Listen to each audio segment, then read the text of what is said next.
Muito boa noite, amigos do Vale dos Sinos e do Rio Grande do Sul. Estou aqui mais uma vez, amigos Cláudio Porto e Mauro Schuch. A nossa última entrevista foi muito bem visualizada, o pessoal gostou bastante, por isso vocês estão aqui como convidados mais uma vez para essa noite. Dá uma boa noite para nós aí, Cláudio Porto. Boa noite a todos aí, é um prazer estar entre amigos e realmente falando e conhecendo um pouco das nossas tradições, né, sobre a Semana Farroupilha e nossas tradições gaúchas. Fala aí, Mauro Schuch. Boa noite, é muito bom estar de volta com vocês aí para hoje a gente conversar sobre o tradicionalismo. O que aconteceu alguns dias atrás, a gente esteve num compromisso lá na nossa capital e, por sugestão do Mauro, a gente foi jantar junto ao CTG 35, tem uma churrascaria temática que teve shows de danças e dos gaúchos dançando a chula e apresentando as danças com a bolhadeira. Foi muito interessante aquela noite e daí surgiu a ideia da gente fazer uma entrevista com o Mauro e com o Cláudio, eles falando sobre os assuntos pertinentes às nossas tradições gaúchas. Achei que os dois viriam vestidos de bombacha, de pala e com toda a indumentária, mas eles vieram com as suas vestes tradicionais. Mas eu quero perguntar para ti, Cláudio Porto, o que o gaúcho na antiguidade comia? Porque hoje a gente come churrasco, a comida mais tradicional é churrasco. Mas há 100, 200, 300 anos atrás não era o churrasco, porque não tinha geladeira naquele tempo, não tinha freezer. E o que ele comia naquele tempo? O gaúcho da campanha, do Pampa, o que ele comia nas suas viagens, levando gado, indo para as charqueadas? É verdade aí, Marcos. O gaúcho sempre veio peleando, como dizem, foi criado tipo bicho. Por quê? Foi se adaptando na sua vivência a ter as coisas que hoje nós temos também, que é a carne, que é o churrasco, que é o charque do carreteiro. Então, na época, eles matavam o animal e a maneira de conservar o que não era consumido ali na hora e entre os amigos, eles faziam o charque para usar na lida campeira no dia a dia, né? A charcutaria hoje ela está bem presente porque isso voltou. Tem muita gente fazendo a defumação em casa. Isso é uma realidade hoje? O pessoal que segue a tradição gaúcha ou o pessoal está curtindo isso mais como um hobby hoje? Isso começou a se desenvolver novamente porque buscam sempre uma vida mais saudável, né? Então, hoje, o que se faziam antes era em cima do sal, né? Se lavava, se cuidava, tirava o sal e utilizava o alimento. E hoje tem muito conservante, né? Então o pessoal que está tendo essa oportunidade busca uma vida aí mais saudável, né? Tá perfeito, Cláudio Porto. Mauro Schuch, que é conhecedor da nossa tradição, conhece também bastante da nossa história. Eu vou tentar te pegar hoje à noite, Mauro Schuch. O que é que significa o nome gaúcho, o Gaudério? Como é que ele vivia e como é que ele entrou no cenário do Rio Grande do Sul? Como é que esse personagem passou a fazer parte da história do nosso estado? Na verdade, Marcos, eu não sou um conhecedor, estudioso, né? Eu sou, como dizia o Mário Quintana, eu sou um autodidata, burro por conta própria, mas gosto da cultura, né? E o gaúcho, ele foi criado, né? O gaúcho ele é um elemento criado no bioma dos Pampas, do Rio Grande do Sul, do Brasil aqui do Sul, mas também Uruguai, Santa Catarina, Uruguai, o Paraguai, Argentina. Ele foi criado, da onde é que surgiu o gaúcho, né? O gaúcho foi quando os espanhóis vieram para cá, o gaúcho é o resultado, né, do filho das Índias com os espanhóis. E aqui no Rio Grande do Sul, e uma parte do Uruguai, onde o Rio Grande do Sul, o Brasil também, ficou muito tempo no Uruguai, era o filho das Índias com portugueses. Eles eram, com as Índias ainda, né, as mulheres eram recebidas pela tribo, né? Mas os guris, não, eles não eram bem recebidos. Então o gaúcho se criou aquele cara do campo, só com o cavalo, porque tinha vontade, mas sem terra, sem nada, né? E ele era visto como bandoleiro. O gaúcho, por muito tempo, ele foi criado. Passando o tempo, ele foi se adaptando, sendo peão de fazendas. Bom, a promessa hoje era que o Cláudio Porto fizesse um arroz de carreteiro pra gente, mas por causa da agenda apertada dos dois, foi difícil trazer esses dois aqui ao mesmo tempo para que a gente pudesse ter esse bate-papo. Então vai ficar para outro dia, Cláudio Porto. Mas eu queria que tu falasse como é que se prepara um arroz de carreteiro, como é que é essa comida simples, essa comida mais tradicional do Rio Grande do Sul. Ah, com certeza. O carreteiro, né, do Gaudério mesmo, é um carreteiro simples, né? O pessoal trabalha, tem que ter uma graxinha de gado que vai aliviar o fundo da panela, né? Tá, mas aí o que o cara pede para açougueiro? Qual é que é o corte que o cara pede para açougueiro para fazer um bom carreteiro? Eu ia aí apelar agora pro charque, né? Porque o charque é o carreteiro tradicional, né? Então o que busca? É um arroz branco mesmo, né? Um arroz branco. É o charque bem lavado de 3 a 4 vezes, onde tira todo o sal. Uma boa cebola, né? Pouco de tomate e um temperinho verde, né? O cheiro verde é o acabamento essencial, né? E aquele sal do próprio charque que já vai dando o tempero, né? E tu, como um conhecedor de bebidas, eu sei que tu fabrica cachaça na tua própria casa, entende? Se fiscalização te pegar, não é culpa minha, é que tu faz propaganda disso aí. Qual é que é uma cachaça legal para acompanhar um carreteiro? Tu vai reunir com a turma na tua casa, qual é que é a cachaça que tu oferece? Eu sei que o gaúcho tradicional ele gosta de fazer o serrano, que nada mais é que uma caipirinha à moda gaúcha. Mas qual é a cachaça que tu indicaria pro pessoal tomar junto com o carreteiro, esperando ele ficar pronto? A cachaça virou hoje um artigo de luxo, vamos dizer assim. Antes era usado pelas pessoas mais simples, pelo gaúcho, pelo campeiro, e hoje ela é um produto apreciado pelos bons tomadores de uísque e de várias bebidas, né? Então, tem muitas cachaças boas aí hoje, cachaças artesanais, mas eu também não abro mão do velho alambique, né? Eu vejo que a cachaça melhor ainda é aquela que é curtida numa cabriúva, que é curtida num barril de carvalho, então que tem aquele gosto tradicional da madeira e seca, né? Não tem coisa melhor. Tá perfeito? Então tá aí a dica para quem tá a fim de fazer um carreteiro especial, é o charque, a carne, então que vai no bom carreteiro gaúcho. E a cachaça tem que ser aquela cachaçinha seca, gostosa, que é fabricada ali em Santo Antônio, né? Tem bastante gente que... Nós temos aqui em Sapiranga também, Marcos. Me diz onde, tia? Aqui no morro tem cachaça. Aqui no morro? Aqui no morro tem cachaça. Mas onde é que a gente encontra isso aí? Me dá no próximo intervalo tu vai ter que dar a dica pro pessoal achar essa cachaça. E vamos voltar com Mauro Schuch. Schuch, o que fez com que a cultura gaúcha se tornasse popular? Eu me lembro que quando eu era menino, eu tinha meu tio, o Nelson Moss, que era gringo, casado com a minha tia, a Vale Moss, que era irmã da minha mãe. O gringo era irmão do Nilo Moss, do Evaristo Moss e do Pedrinho Moss, todos eles ligados à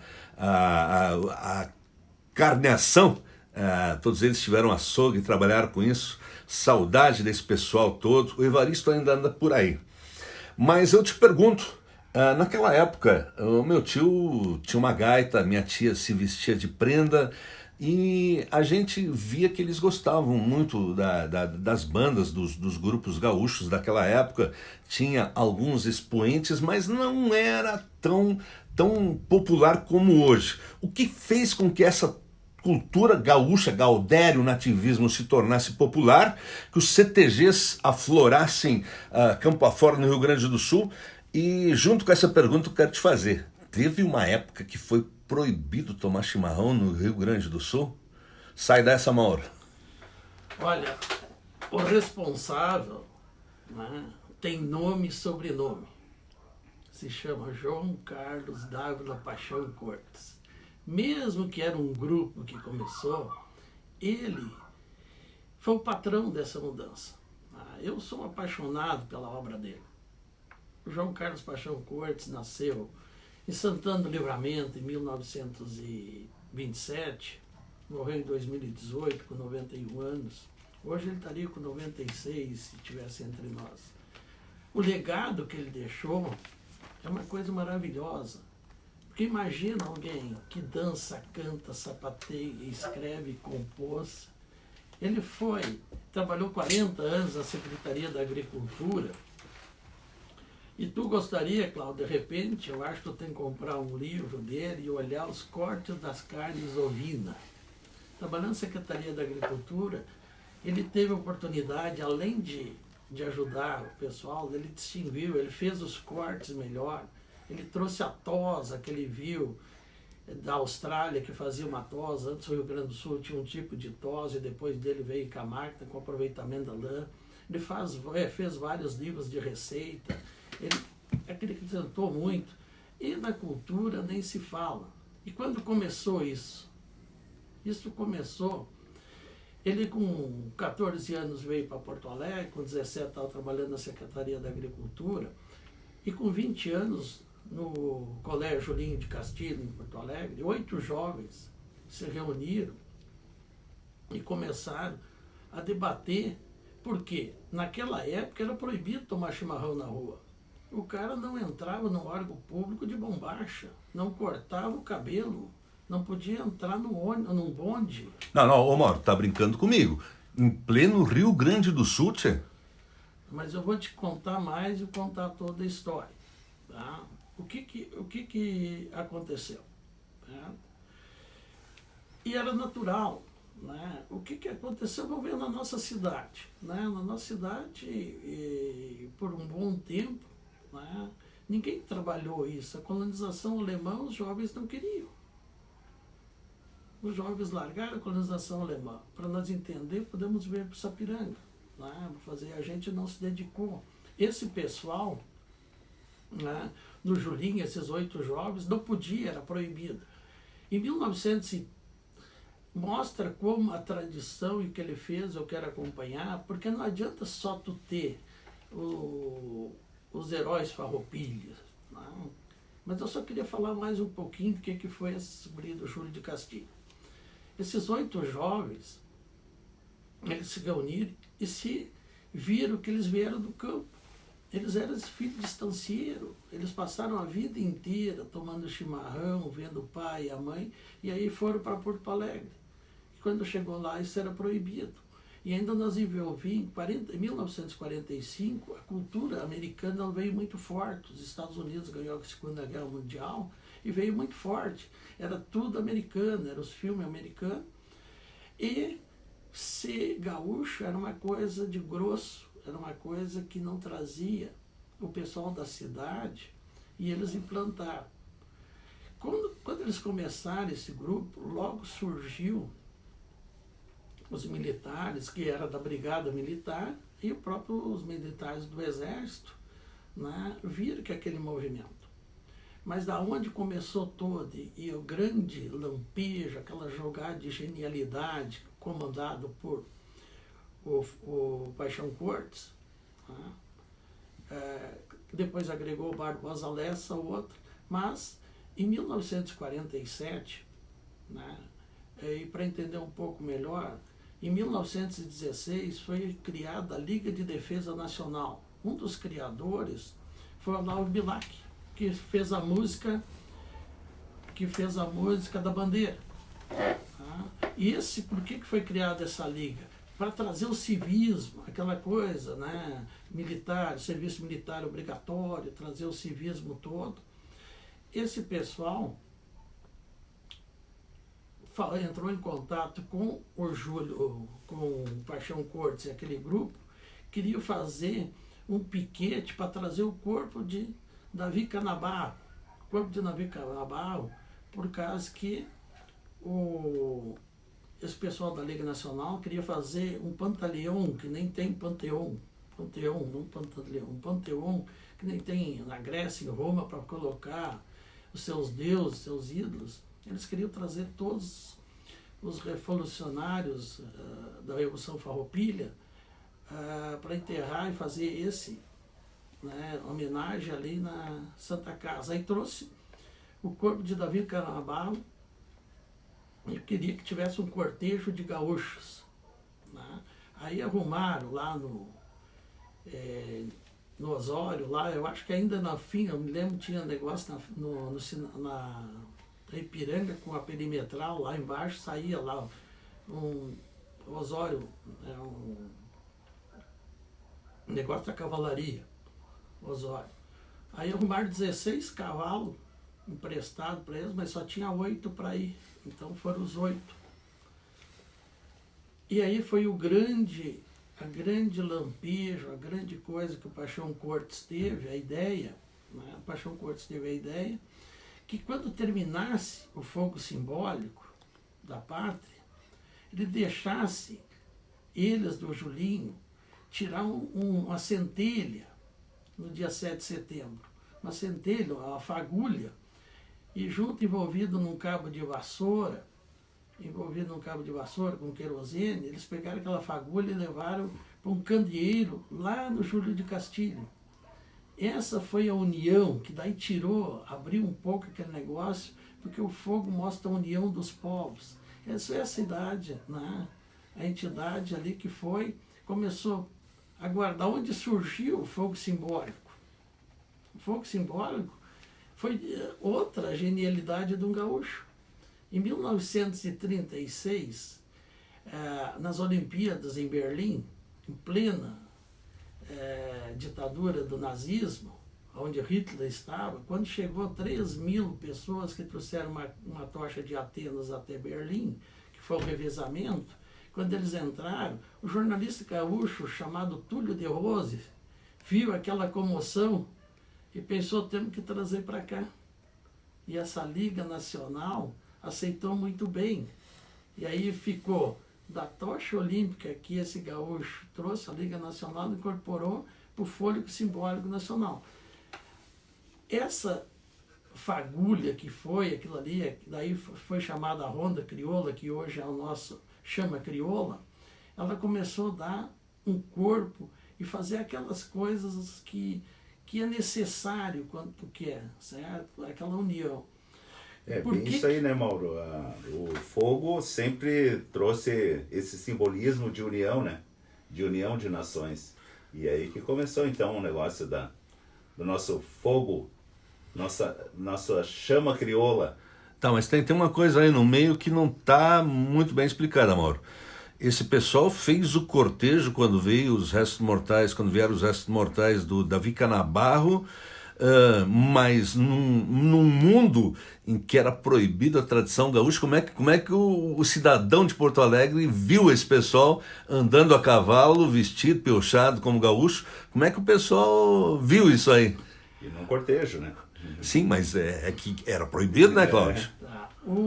Para vocês verem, né, fazer assim, para vocês verem, o Paixão Cortes contando, né, que era 16 que arrumaram os cavalos emprestados, quando ele foi entregar os cavalos lá, ele ia voltando lá, um ainda gritou para ele lá, ó, palhaço, já terminou o carnaval. O filho dele, o Carlos Paixão Cortes, conta que o pai saiu a relho atrás do cara, mas o Paixão Cortes nunca contou esse fato. Né? Então era isso aqui que não era. Mas por que aconteceu isso tudo? Por que foi proibido? Certo? E olha como o Paixão Cortes e esse grupo teve toda a importância, né? Porque não adianta tu ter herói.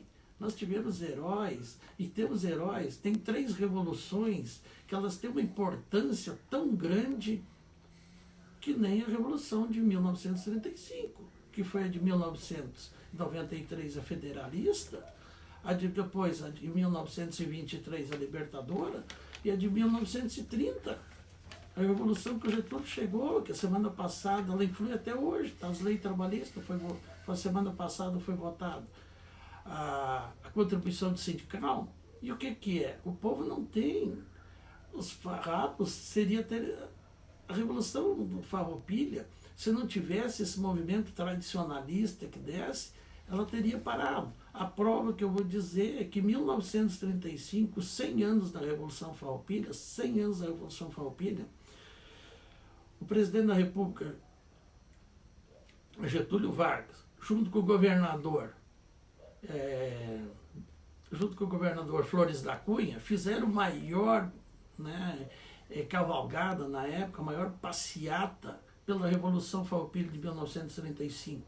Fizeram uma coisa esplendorosa, porque era para mostrar uma força para o gaúcho. E agora, em 1937, o Getúlio fez uma ditadura que acabou botando para o exílio até o Flores da Cunha, que foi um dos que fez ele chegar no poder, e proibiu todos os símbolos regionais. Ele queria um Brasil unido.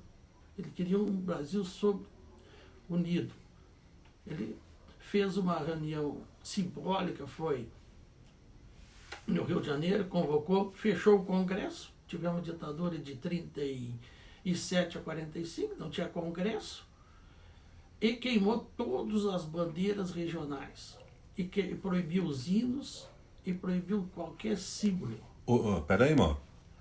O cara queimou inclusive a bandeira gaúcha? Ele queimou todas as bandeiras, né? Tá, mas vem cá, o Getúlio Vargas é gaúcho ou o quê? Era gaúcho ou o quê? Era gaúcho. Tu tá brincando. Ilense Bombacha. Tá. E amarrou E os lá dessa cavalos. Borja.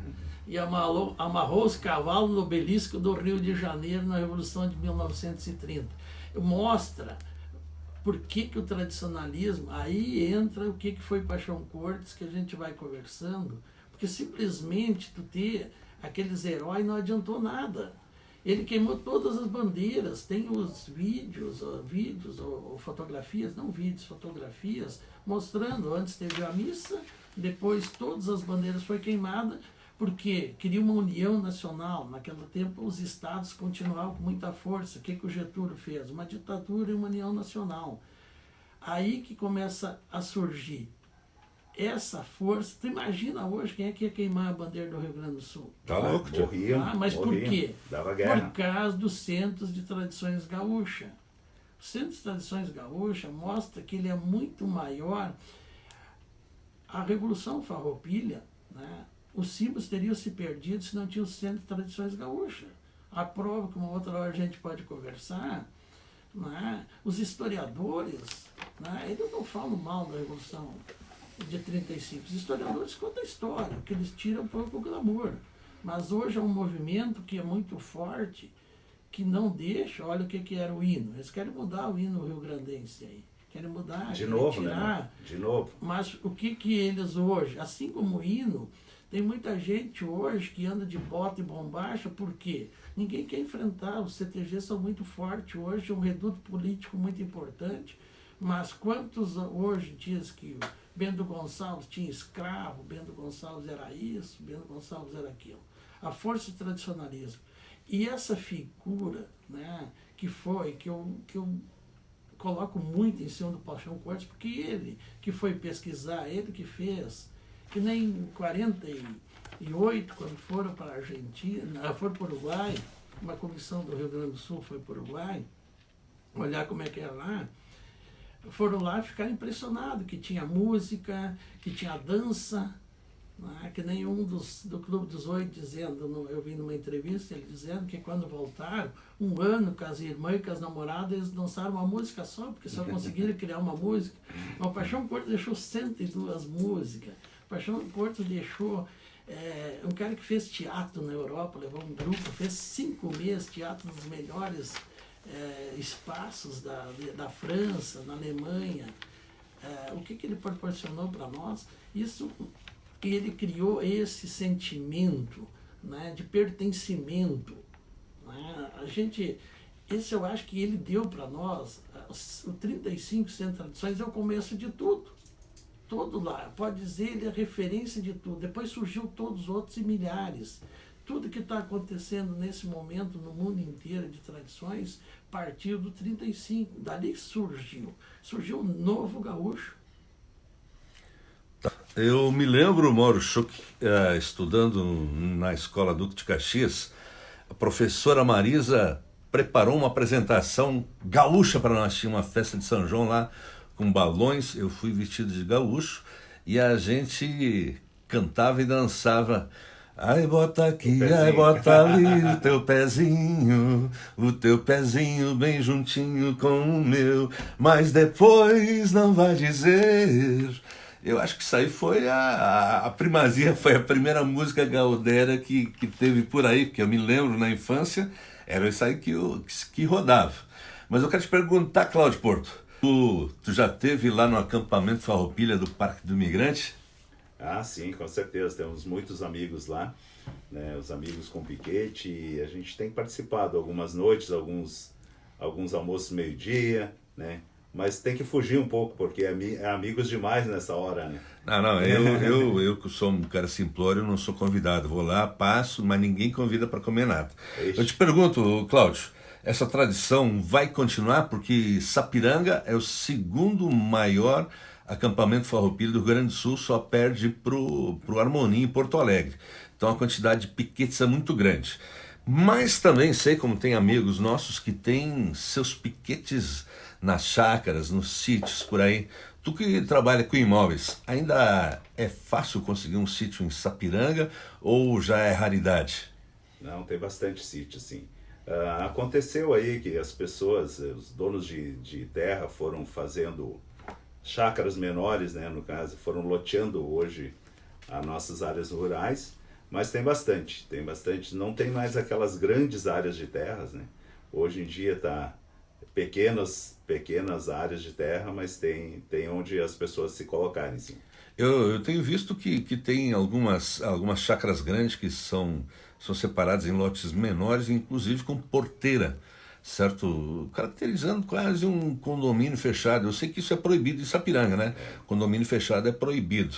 Mas se eu quiser comprar uma área de terras para construir uma cabana, alguma coisa, um galpão crioulo, o que eu gasto mais ou menos, a partir de quanto eu consigo uma chacrinha, um lugar no interior seguro, que eu possa cercar, que eu possa largar 2, 3 ovelhas lá, criar umas galinhas e ter um lugar onde receber os amigos Cláudio Porto e Mauro Schuch nos finais de semana. O que eu gasto hoje, Cláudio Porto? Tem algum imóvel em oferta na tua imobiliária que tu está vendendo que possa me dizer mais ou menos quanto eu preciso investir para adquirir uma área de terras dessas?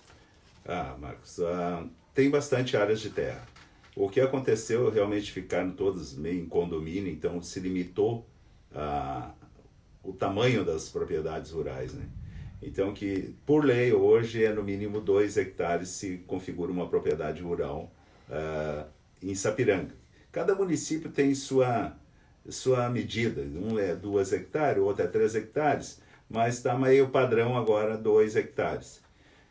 Tem poucas chácaras assim, te confesso que tem poucas assim. Hoje vai ter mais aí nos municípios vizinhos do que propriamente em Sapiranga, né?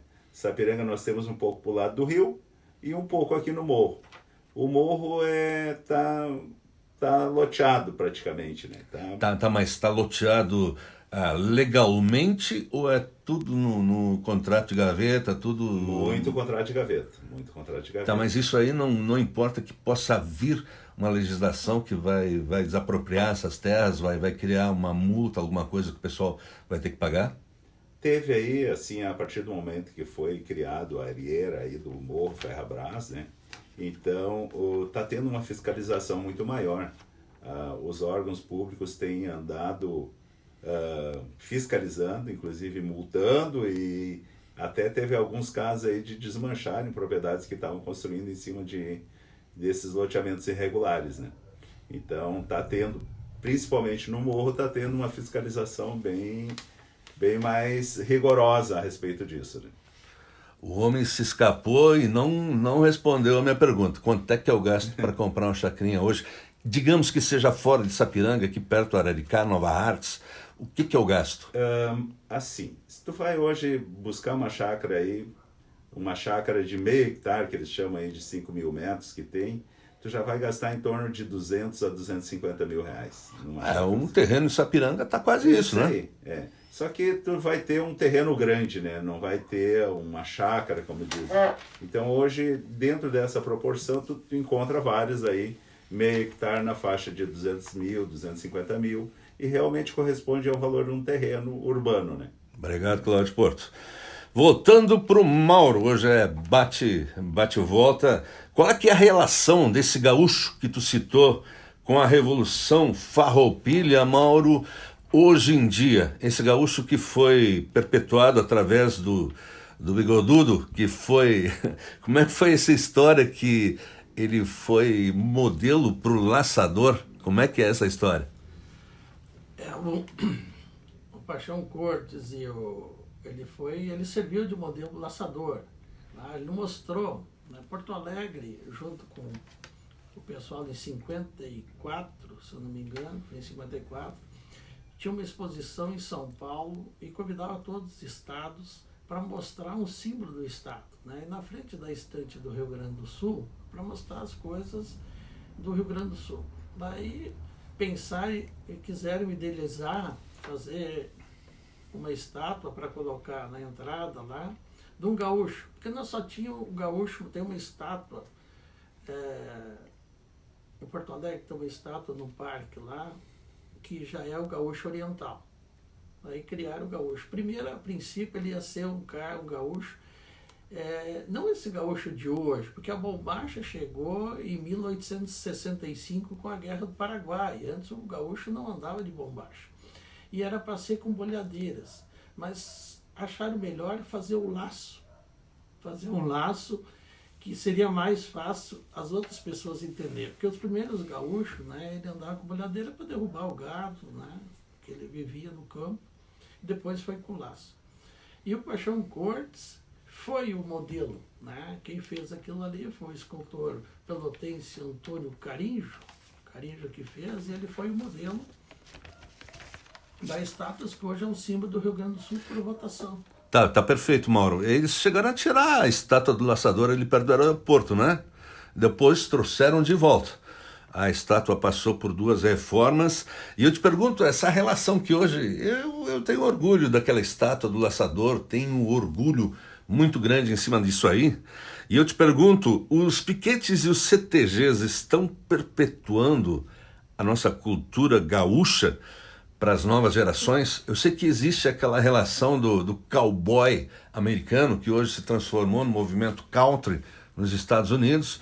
Então, Alan Jackson, quem não conhece Alan Jackson, músicas sensacionais, e outros músicos que fazem essa evolução do country americano, que nada mais é do que contando histórias do Antigo Oeste, a história dos cowboys. Essa cultura é a mesma cultura que do Rio Grande do Sul, o gauchismo, o nativismo, esses bailes, esses fandangos, eles estão perpetuando a história do Rio Grande do Sul para as nossas próximas gerações. Esses piquetes estão aqui, eles fazem com que a gurizada queira se piochar, queiram cultivar a tradição gaúcha?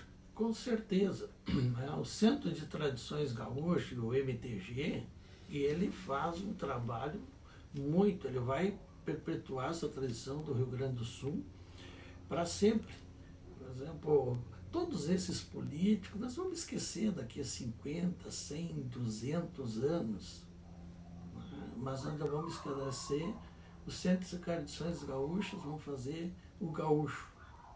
O gaúcho, ele vai ser, enquanto tiver o Centro de Tradições Gaúchas, o MTG, o gaúcho é eterno. E o que é o gaúcho? É um estado de espírito. E não tem mais nada. O Paixão Cortes não tivesse feito nada, ele só tinha feito aquela frase: Rio Grande do Sul, por maior que tu sejas, cabe dentro de mim. Opa! Essa é o gaúcho. Onde é que ele está, não precisa estar aqui. Ele é um gaúcho em São Paulo, é um gaúcho em Tóquio, é um gaúcho dos Estados Unidos. E é diferente, né? Sendo tradições gaúchas, muitas vezes o pessoal não entende. Ele cultiva a tradição, não pode estar mudando, não pode estar com modismo, ele tem que manter. Por isso, né, ele vai manter por muitas e muitas gerações. E o Centro de Tradições Gaúchas criou uma coisa para nós que chama pertencimento. Nós gostamos de ser gaúcho. Nós somos gaúchos antes de ser brasileiro. Quando nós chegamos num lugar, nós temos orgulho de dizer que nós somos gaúchos. Isso é.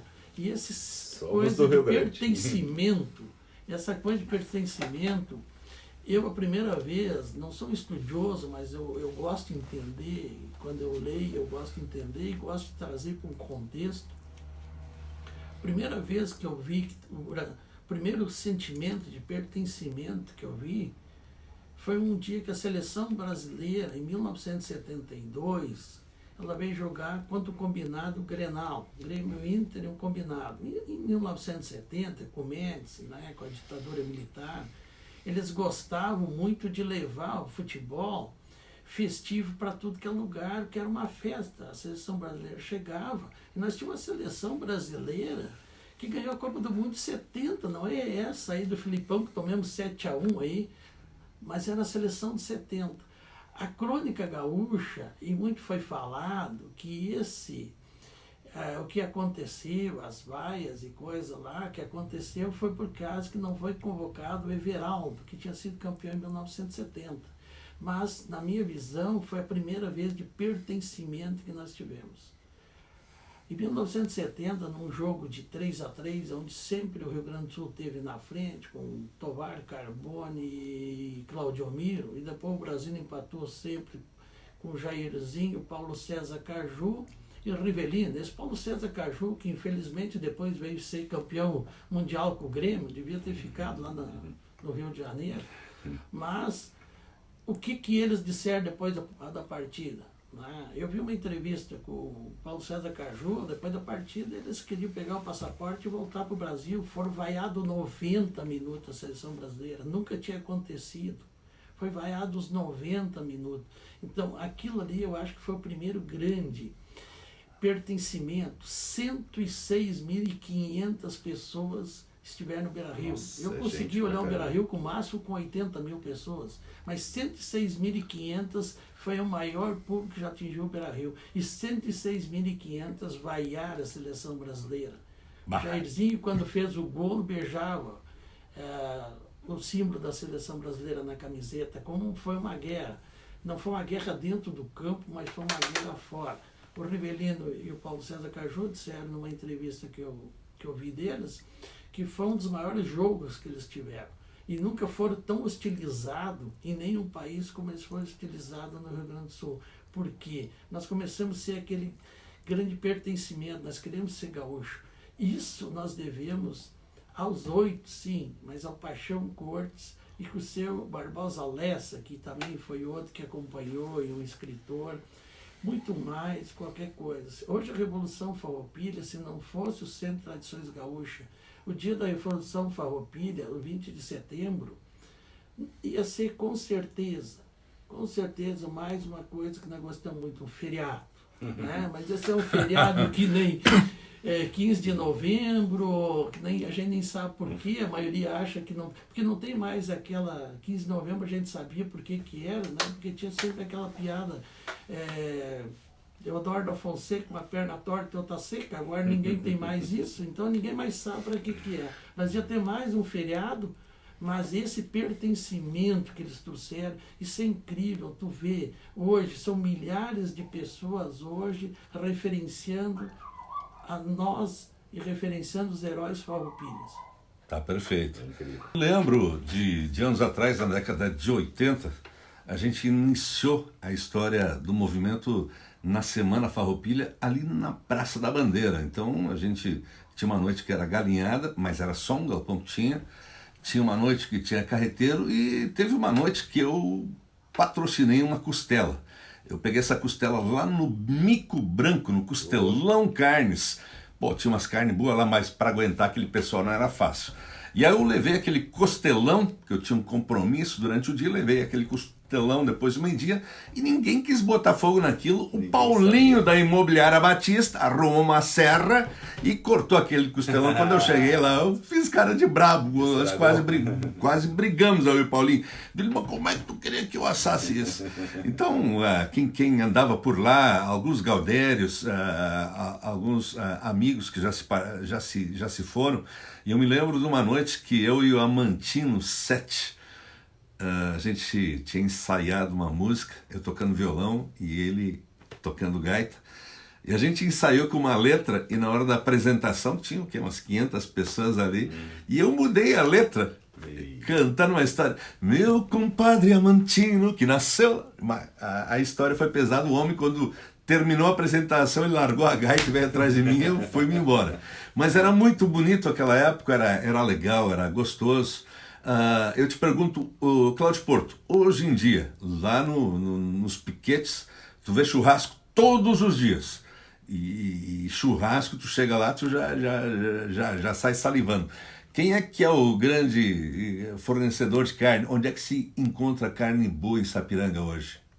Hoje nós temos bastante carne boa. Como tu falou, é o segundo maior acampamento e o pessoal tem vivido isso aí cada vez mais ferronho, cada vez mais presente.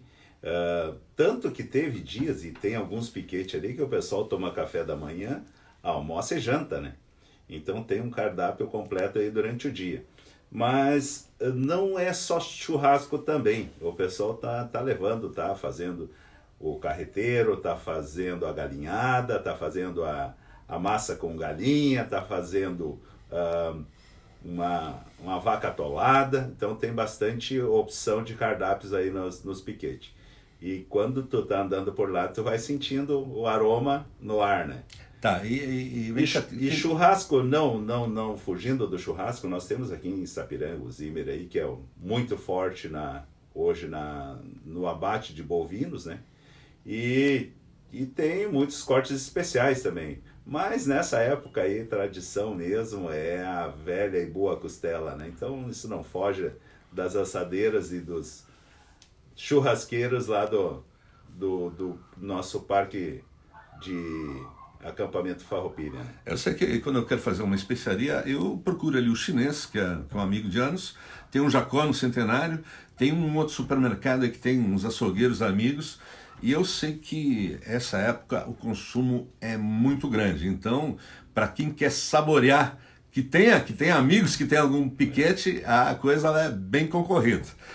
E já estamos com 42 minutos, o tempo está passando.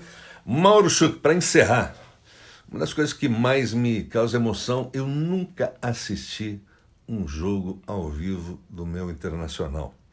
Mas eu me emociono muito quando assisto as partidas em que toda aquela galera canta o nosso hino rio-grandense. Eu acho que é um dos únicos estados que exalta o seu próprio hino. De onde é que veio esse hino e o que tu tem a me dizer disso aí? O hino rio-grandense, né, foi em 1938 que ele foi feito. 1838. 1838, né, a letra foi feita por Francisco Pinto da Fontoura. Né? Para mim, que eu já sou mais íntimo, é o Chiquinho da Vovó. O Chiquinho da Vovó fez.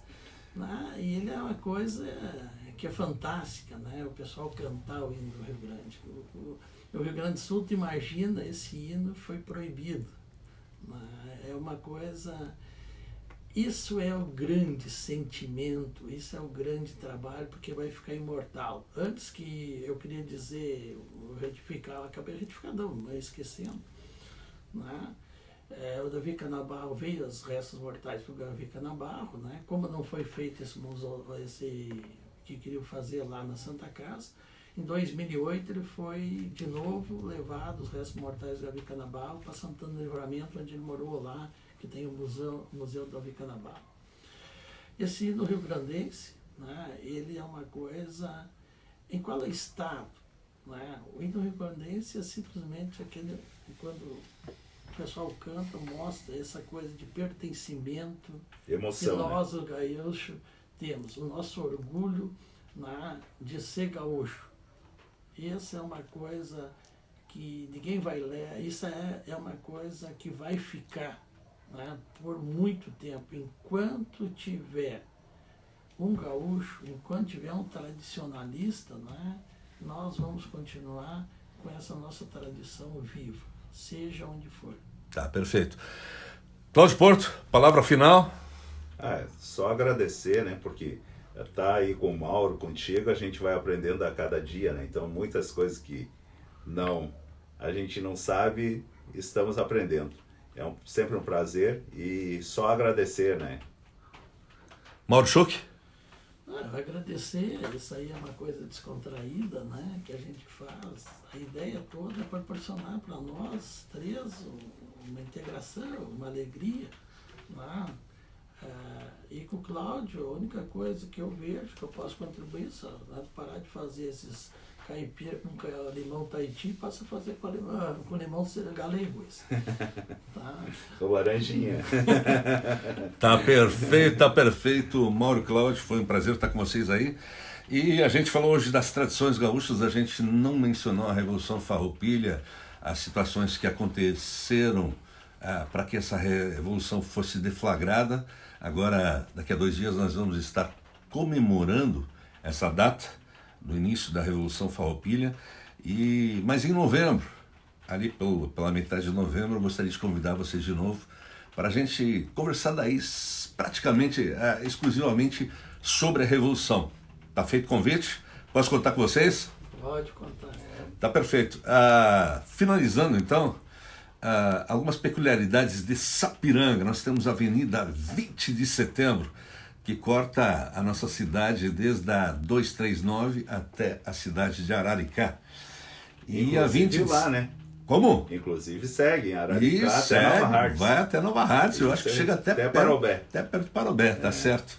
Era um antigo leito do trem, e essa avenida ela é cortada ali no museu por uma rua que até o museu se chama 28 de Fevereiro, e a partir do museu, em direção ao Centenário, tem um outro nome. Então, 20 de setembro, data do início da Revolução Farroupilha. 28 de fevereiro, data do final da Revolução Farroupilha. E a Rua Duque de Caxias, que é o nome do maior algoz dos farrapos durante a Guerra dos Farrapos. Pensa nisso. Foi um prazer ter estado com vocês. Espero que gostem desses podcasts que a gente está fazendo. Deixe seus comentários, compartilhem, curtam a nossa página, curtam tudo que a gente faz.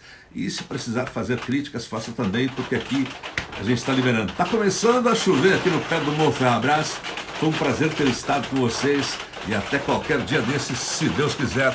Um abraço e feliz Semana Farroupilha para todos os gaúchos. Um abraço. Tchau, tchau. Boa noite.